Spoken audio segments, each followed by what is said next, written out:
দর্শক, কুষ্টিয়া এলাকার দখল বাণিজ্যের প্রতিবাদ করায় ব্যবসায়ী আরিফের ওপর হামলার ঘটনা সর্বশেষ জানাতে আমাদের সাথে যুক্ত হচ্ছেন সহকর্মী শাহিন আলী। শাহিন, হামলার বিষয়ে নতুন আর কোনো তথ্য আপনার কাছে আছে কিনা এবং দায়ীদের বিরুদ্ধে প্রশাসন এখন পর্যন্ত কি ব্যবস্থা নিল? এবং এর আগে আপনি যখন যুক্ত হয়েছিলেন তখন জানিয়েছিলেন যে আরিফের শারীরিক অবস্থা এখন ভালোর দিকে। তো তার পরিবারের লোকজন কি বলছেন এ বিষয়ে জানাবেন আমাদের।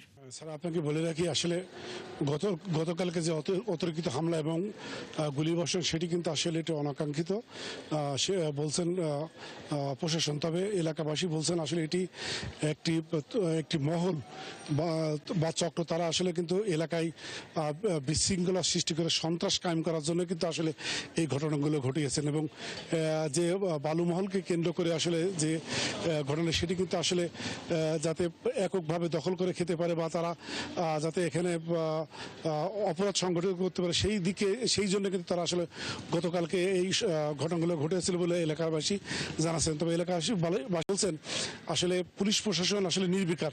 পুলিশ প্রশাসন যদি নির্বিকার না থাকতো তাহলে অবশ্য কুষ্টিয়ার কুমারখালীতে যে চরমপন্থীদের আনাগোনা সেটি কিন্তু হতো না। তবে আমরা কিছুক্ষণ আগে জানতে পেরেছি আসলে সার্কেল মহোদয় স্থানটি পরিদর্শন করছেন এবং পরিদর্শন শেষে আহত পরিবারের যে লোকজন যারা অভিযোগ করেছেন আসলে অভিযোগটি আসলে আমলে নেবেন এবং সিসি ফুটেজ দেখেছেন, তারা সিসি ফুটেজের মাধ্যমে শনাক্ত করবেন কারা কারা এই সন্ত্রাসের সাথে জড়িত, তাদেরকে শনাক্ত করে আসলে আইনের আওতায় আনবে এরকম একটি তথ্য আমাদেরকে জানিয়েছেন আইন শৃঙ্খলা বাহিনী। তবে এলাকাবাসী বলছেন কুমারখালীকে শান্ত করতে হলে আইন শৃঙ্খলা বাহিনীকে অবশ্যই কঠোর অবস্থান গ্রহণ করতে হবে, তা না হলে এই দিনকে দিন এই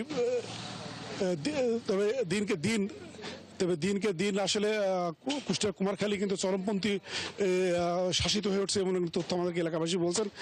তবে আসলে আইন শৃঙ্খলা বাহিনী বলছেন আমরা কুষ্টিয়ার কুমারখালীকে পরিষ্কার করতে বা যারা সন্ত্রাসী কার্যকলাপ করবে তাদেরকে নির্মূল করতে আমরা আমাদের আইনের সর্বোচ্চটা ব্যবহার করব এবং যে যেখান থেকে আসুক না কেন আমরা আইনের মাধ্যমে দিয়ে তাকে গ্রেপ্তার করে আমরা আসলে আইনের হাতে সোপর্দ করে তাদেরকে আসলে এই সন্ত্রাসী কার্যকলাপ থেকে নিরুপ্ত করব এরকম। শাহিন, ধন্যবাদ যুক্ত হওয়ার জন্য। দর্শক, যুক্ত ছিলেন সহকর্মী শাহিন আলী। কুষ্টিয়ায় ব্যবসায়ী আরিফের ওপর হামলার সর্বশেষ তথ্য তিনি আমাদের জানাচ্ছিলেন।